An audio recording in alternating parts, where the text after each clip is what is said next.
मतलब प्रेसिडेंट उठाना ठीक है, वाइफ को क्या उठाए यार, मतलब प्रेसिडेंट उठाना भी ठीक नहीं है। नहीं I am saying I did not mean that. वो मडूरो से बात करने आए थे, इन्होंने मडूरो को उठा लिया। Hi everyone, welcome to the Patriot Pair podcast, where we present our views on the raging issues, from geopolitics to culture and everything in between. So let's get into today's topic.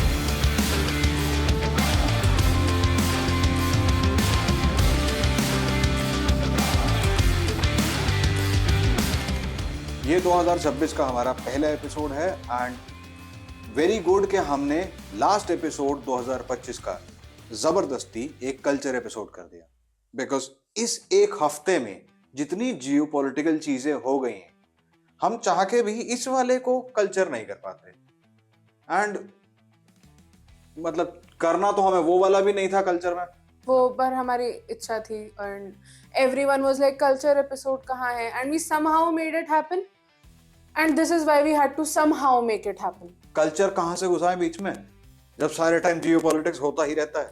And on the topic of geopolitics, तो in this 1 week, Iran में situations have heated up, वहाँ protests have heated up even more, and Trump did a very Trump thing, and उसने Venezuela के president मडूरो को kidnap कर लिया। Along with his wife. Yeah. Iran में protest कुछ इसी तरीके से चल रहे हैं जैसे कि बांग्लादेश में चल रहे हैं। चल बहुत टाइम से रहे हैं, किसी को नहीं पता चल क्यों रहे हैं। आई मीन स्टार्टिंग पॉइंट था, बीच बीच में प्रोटेस्ट के कुछ कारण होते हैं, पर फॉर एग्जांपल गरीबी, भुखमरी etcetera etcetera, very valid points. Obviously वहाँ पे religious extremism is also one of the points, obviously. पर वो प्रोटेस्ट चल रही थी, उस आग में घी इट सीम्स बाहर से आई, and it does seem very manufactured. It does seem artificially enhanced in the least. See, regarding the economy, वहाँ पे प्रोटेस्ट जो चल रही थी very valid because है हालत थोड़ी सी ऐसी, लेकिन जो यूएस ने सैंक्शंस लगाए, जो इजराइल ने सैंक्शंस लगाए, that definitely didn't help. On top of that, there is plenty of chatter कि ये protest somehow at least enhanced हैं by US and Israel. It did not help obviously कि Iran is trying to become nuclear capable. उस चीज को लेके obviously US and Israel are both absolutely not on board with that, क्योंकि एक और ऐसा extremist nuclear nation is not something that is okay for any other country. And we kind of agree. Iran की protest में latest 16 people have been killed and hundreds are injured. And ये सारी developments हो रही हैं obviously. The biggest thing was when Trump came out and gave this statement. We're watching it very closely. If they start killing people like they have in the past, I think they're going to get hit very hard by the United States. And in addition to all of that, Israeli Prime Minister Netanyahu gave an ultimatum to Iran regarding enriched uranium. We reiterated our common position of zero enrichment on the one hand, and of course the need to remove the 400 kilograms of enriched material from Iran and to monitor the sites under close and real supervision. לא ניתן לאיראן לשקם את תעשיית הטילים הבליסטיים שלה, ובוודאי שלא נאפשר לה לחדש את תוכנית הגרעין שפגענו בה קשות במהלך מבצע עם כלבי. 4th January को Netanyahu ने ultimatum दिया, and Ayatollah gave a statement on 5th January कि protesters के against एक strict action लिया जाएगा, and to all the enemies of the nation, which essentially was a very directed target to Israel and US, कि उनके against भी similarly reaction दिया जाएगा in whatever way they choose to act. आयतोला के statement के literally within an hour ministry of external affairs ने एक travel advisory जारी करा है regarding Iran, which essentially comes down to वहाँ पे अपने जितने भी लोग हैं वो एम्बेसी में रजिस्टर कराएं एंड अकाउंटेड फॉर हो जाएं, और यहाँ जो है वो वहाँ मत जाओ भाई। एंड वैसे ईरान में घूमने जाता कौन है? जाते हैं लोग, जाते हैं। क्यों? एडवेंचर चाहिए लोगों को, वहां से ज्यादा एडवेंचर कहाँ है? ये तो ऐसा ही एडवेंचर है कि लियारी घूमने चले गए, वहां भी जाते हैं लोग, एडवेंचर के लिए नहीं जाते वो अलग तरह का एडवेंचर है। एंड जैसे हर मूवी, नॉवेल और कॉमन सेंस की हर बात में कहा जाता है फॉलो द मनी। क्यों ईरान में इतनी प्रोटेस्ट और ये सब चीजों का और बाहर से इन्फ्लुएंस और ये सब क्यों हो रहा है? Why would any of this be happening? बाकी बाहर के नेशंस को इतना इंटरेस्ट क्यों होगा? इजराइल का interest is obvious because well nobody wants nuclear powered Iran. Apart from that, especially if you live next to it. Yes, like we do. But apart from that, they also have a lot of oil and they also have a lot of minerals, a lot of resources in the land. Essentially natural resources में बहुत बहुत rich है Iran. In fact, it is the second most oil rich country on the whole planet. And अभी फिलहाल जो US कर रहा है वो दोनों को ही हिट करने की कोशिश कर रहा है, the most rich and the second most rich. इससे मुझे वो गाना याद आता है.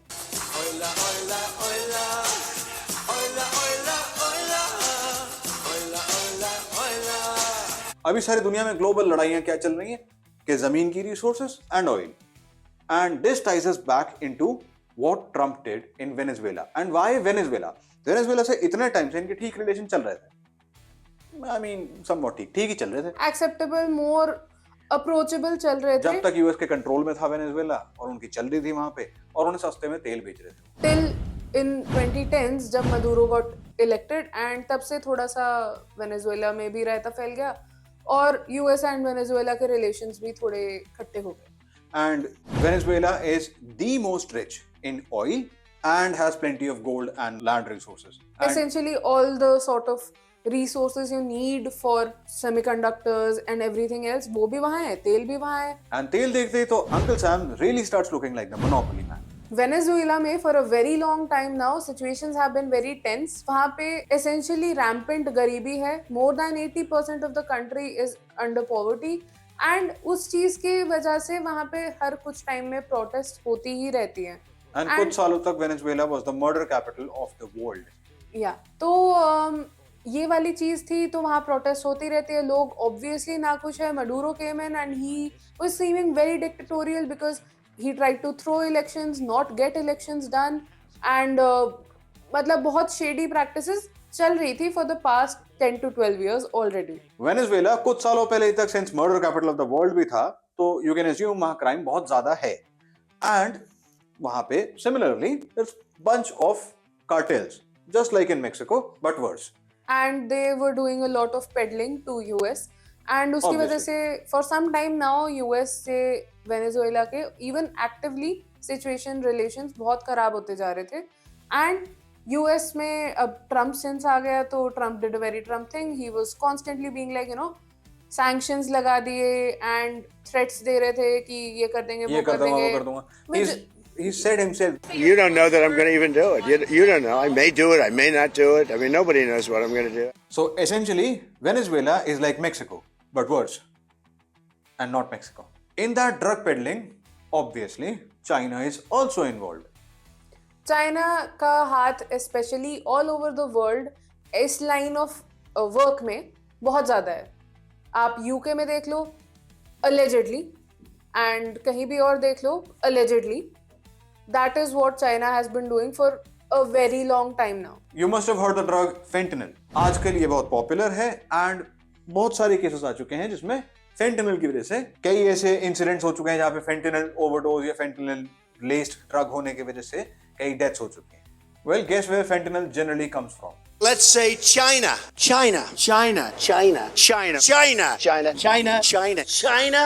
China. तो Trump being weirdly peaceful or something I don't know, practical, has been telling Venezuela to stop for some time. बीच में उन्होंने कई सारे बोट्स भी बॉम्ब कर दिए. ये सब कुछ चल रहा था and on the side then he started threatening Maduro. Maduro ने इवेंचुअली बोला कि जो उखाड़ सकते हो उखाड़ लो and he gave the speech. Venga por mí. Aquí lo espero en Miraflores.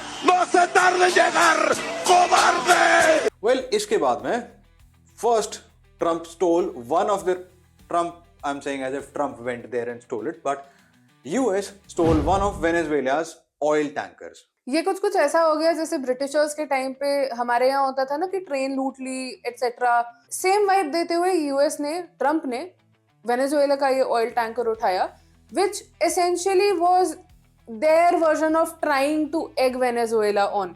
वो एक mild sort of threat देना चाह रहे थे कि agree with us or else. Venezuela was like तुम क्या ही कर लोगे, तो यूएस ने ऑयल टैंकर उठा लिया, तुम क्या कर लोगे. US was essentially trying to coerce Venezuela कि चाइना एंड रशिया को छोड़ के वो अपना रास्ता बदले, थोड़ा यूएस फ्रेंडली हो जाए. बट या तो यूएस फ्रेंडली हो जाए या फिर उन्हें इन्वेड करने का कोई बहाना दे दे. हाँ, तो दे वर ट्राइंग टू एसेंशियली मतलब करो ना, कुछ करो ना। एग ऑन, हाँ कुछ तो ऐसा कर दो कि एंड वेनेजुएला उसके बाद भी नहीं माना, because of course, and they thought कि ट्रम्प इस बार हो चुका है, इन जब से इस वाली प्रेसिडेंसी में ट्रम्प आया है तब से ये हो चुका है कई बार कि he said he talked a big game, he said a lot of things, पर कर नहीं पाए कुछ। It's also he said two big things, मतलब बेफालतू में डींगे ही हाँकने अगर तो एटलीस्ट थोड़ी एक्सेप्टेबल चीजें तो बोलो कि लगे कि हाँ कर देगा, जैसे कि इंडिया पाकिस्तान के बीच में करवाई। सीज फायर करा दिया। हाँ I don't want to say I did, but I sure as hell helped settle the problem between Pakistan and India last week, which was getting more and more hostile. And all of a sudden you'll start seeing missiles of a different type. Well, Trump on one hand has been trying to seem like a very peaceful president. At the same time, he's been talking a big game. अब ये essentially इस एक साल में and कई बार ये हो चुका है एंड ट्रम्प से सब नाखुश है because he came in guns blazing and being like इस पे सैंक्शन उस पे सैंक्शन, नहीं मानोगे और हुआ टैरिफ कुछ नहीं। और कुछ ना कुछ constantly, and it's not just कुछ नहीं हुआ, it is also he is burning bridges left and right for no reason. Burning bridges अपनी खिल्ली भी उड़वा रहा है एंड इफेक्ट भी कुछ नहीं है। No one's actually been taking him seriously for the past at least 7 to 8 months now. तो Trump was also quite spited. And उसको अपना ये था कि थोड़ा Ego पे नाक बात आ बचाने के लिए ईगो पे बात आ गई। ऐसे कैसे वेनेजुएला जैसा छोटा देश ट्रम्प की बेइज्जती कर रहा है। वेनेजुएला ने और थोड़ी सी इज्जत पे बात ला दी ट्रम्प के by inviting China for strategic talks. तो अभी 2nd and 3rd जनवरी के टाइम पे चाइनीज डेलीगेट्स आए थे Venezuela for having business related talks and उनका main goal business related talks, या तो उनका गोल था एसेंशियली वही बोल्स्टनिंग अपना रिलेशंस विद वेनेजुएला एंड थोड़ी पैसे वैसे की बात करेंगे, ये सारा प्लान बना के आए थे। लेकिन देन यूएस हिट, तो under the operation absolute resolve उन्होंने एब्सोल्युटली चाइना का प्लान थोड़ा सा यहाँ पे डिरेल कर दिया। वो मडूरो से बात करने आए थे, इन्होंने मडूरो को उठा लिया एंड उसकी वाइफ को, उसकी जगह उसकी वाइफ बात कर ले या ऐसा कुछ मौका ही नहीं। वैसे ये थोड़ा ज्यादा नहीं हो गया कि मतलब head of state to head of state I can एक बार को अंडरस्टैंड, ये वाइफ को उठाने का सेम पूछो कि दादी वादी भी उठा दी क्या, घर वाले और भी कोई उठाए हैं कि खाली खानदानी हिट कराए, ये खानदानी रंजिश ज्यादा लग रही है, रंजिश ज्यादा कर रही है। मतलब प्रेसिडेंट उठाना ठीक है, वाइफ को क्या उठाए, मतलब प्रेसिडेंट उठाना भी ठीक नहीं है। नहीं I am saying I did not mean that, I am just saying कि प्रेसिडेंट को उठाना is a more policy based thing, wife को क्यों उठाए, that is a low blow, मतलब एकदम ऐसे वो चीप बॉलीवुड विलन वाला काम करा है एक ना, 0 on 10, एब्सोल्युटली अबिस्मल। तो ये ट्रम्प के कब्जे की मुहिम का सबसे बड़ा motivator, just like in Iran, same यहाँ पे वेनेजुएला में है, तेल है, नेचुरल रिसोर्सेज हैं, एंड ट्रम्प इज लाइक मौका एंड सिंपली ड्रग का बहाना लगा के कि वहां पे ड्रग कार्टेल्स हैं, तस्करी हो रही है वगैरह वगैरह, they decided to invade, capture the president and his wife and उनको यहाँ पे लेके आ गए। Well all I can say is यहाँ पे मोटिवेशन बहुत ऑब्वियस है, now they are trying to make it a thing कि ऑल्सो कि वेनेजुएला को हम कंट्रोल करेंगे, ये ट्रम्प ने बातों बातों में बोल दिया था, बट उस पर जल्दी से मिट्टी डाल दी because no one wants that to become a US policy position कि यूएस किसी और कंट्री को पब्लिक रन कर रहा है। हाँ, पब्लिक पोजीशन। या As Secretary Rubio has said, there is no war against Venezuela or its people. We are not occupying a country. This was a law enforcement operation. The United States arrested a narco trafficker who is now going to stand trial in the United States in accordance with the rule of law for the crimes he's committed against our people for 15 years. तो पहले ये propose किया जा रहा था कि opposition जो है मडूरो की, that lady who won the Nobel prize will become the president upcoming, लेकिन अभी के लिए मडूरो के वाइस प्रेसिडेंट ने ही ऑफिस संभाला है and is the interim president for now. वो टेक्निकली प्रेसिडेंट गायब हो गया, उठ गया या तो कुछ और हो सिस्टम गया जो होता है, हाँ, तो वो प्लेज करवाई होगी ना। ऑल्सो जो opposition lady who won the Nobel peace prize, very good optics अगर तुम्हें कोई पपेट लीडर इंस्टॉल करना है। Oh yes, absolutely. And she herself. मस्त प्राइज राइज जीत के आई है। नहीं, also और वो खुद ही lady ट्रम्प है। की तारीफ कर रही थी। वही तो नहीं, लेकिन from the perspective of the people, peace prize जीत के आई है, लेडी है, all the things work in her favour. देखो पर्सनली मैं नोबेल प्राइज को I take it with a grain of salt, क्योंकि टेक्निकली बांग्लादेश के Mohammad Yunus is also a Nobel prize winner. Everybody takes it with a grain of salt except the people who go in for that sort of thing. Now there are theories floating around, as with everything, idhar bhi theories have been floating around regarding Maduro and Trump have colluded and this was a planned operation. Because Maduro इतने आराम से कैसे उठा लिया, that is one of the things. उसने अपने आप को इतने आराम से उठने क्यों दिया? कई हेलीकॉप्टर्स आए।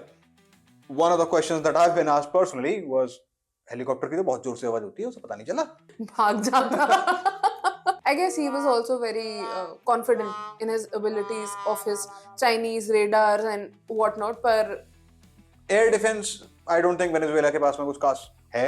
उनका वही था जो चाइना ने दे रखा है। वहां तो पाकिस्तान में देख लो कितना बढ़िया परफॉर्मेंस रहा, और खाली वैसे डब्बे। वहां कर लिया। खाली डब्बे, हाँ। अंदर का मामला कुछ है नहीं। तो वही खाली डब्बे, Venezuela was counting on them, ये पूरी अपना फौज ही लेके घुस गए यूएस वाले। और भी कई चीजें लोगों ने फ्लोट करी हैं कि गार्ड्स तो होंगे उसके पास, हथियार भी होंगे। Did he not even try? Maybe he tried, but then they're saying there have been no casualties. जो डेल्टा फोर्स गए थे for actually doing this task, they have come back unscathed. There have been no casualties whatsoever. होंगे भी तो वो कौन सा बताएंगे। हाँ खैर, but anyway, most people online have been speculating कि एक possibility है यहाँ पे that Maduro cut a deal with Trump कि he will come under the guise of being kidnapped, captured, I mean, पर only because he had some hand in the 2020 elections and he will come in to give his testament and उसके लिeu में he'll be finally prove कर देगा Trump का रोना। घूम फिर के essentially यही है बात कि But- ट्रम्प को अपने आप को करेक्ट प्रूव करना है। Now let me clarify this. I think सच में उठाया ही है, not collusion, because Delta Force is actually that good. नहीं वो They're तो pretty good. At the end of the day बात वही आ जाती है But I do think कि ये डील भी होगी, पर ये उठाने के बाद की बात होगी, not पहले से। बिकॉज ट्रम्प है थोड़ा सनकी इस मामले में। एंड because ऑल्सो इस टाइप के जब ये ऐसी हरकतें करने चलते हैं कि उठा लेंगे, तो ये पहले से डील नहीं करते हैं, फिर ये उठाया उसके बाद में फिर देन दिल negotiate and cut a deal. ये No, I बोलो am नहीं just saying पर ट्रम्प है इतना सनकी that might just be his biggest motivation. Drug cartels और ये सब side oil पर डालो। वगैरह वगैरह is one part to him. They I'm stole pretty the sure. election. ये उसका परमानेंट रोना रहा है पिछले 5 साल से and I'm pretty sure that has been one of the biggest motivations for him मडूरो को उठाने में। उसका पूरा base since his first term has been telling him to just stop talking that much. We're not even saying कि बस चुप हो जा, थोड़ा चुप हो जा, इतना मत बोल। 2019-20 के इलेक्शन जब हुए थे उसके बाद से बंदा has just been going कि इलेक्शन चुरा लिया। People who even agree कि हाँ चुरा लिया, even they have been saying कि अब रोना बंद कर। अब तो जीत गए, अब एक साल तो हो गया। How is your focus still more based off of चुरा लिया? We're not going to go kill Nicolas Maduro because we don't like the way he's treating his people. It's possible we're mad that he doesn't allow gay marriage. That is a distinct possibility, but no one will say that out loud. And by the way, the U.S.-backed opposition leader who would take Maduro's place if he were taken out is, of course, pretty eager to get gay marriage in Venezuela. So to those of you who thought this whole project was globo homo, not crazy, actually. इस सब में India के perspective से सबसे बड़ी बात जो निकल के आती है वो है ट्रम्प की हिपोक्रेसी। यहाँ पे तो पीसफुल प्रेसिडेंट बनने आ गया था, सीज फायर करानी है, नहीं लड़ाई नहीं होने दूंगा। ये क्या करने हो भाई फिर? यहाँ क्या एक्चुअली सारी दुनिया में आ गए थे। हाँ, कितनी अब तक करा दी इन्होंने? पता नहीं, कितने? 2, 4, 10, 9। और अब ये तो खुद ही जहां मन करा वहां उठाने चलती है। नहीं, एंड देयर एक्सक्यूज इज कि this is to maintain order and peace, and I get it cool.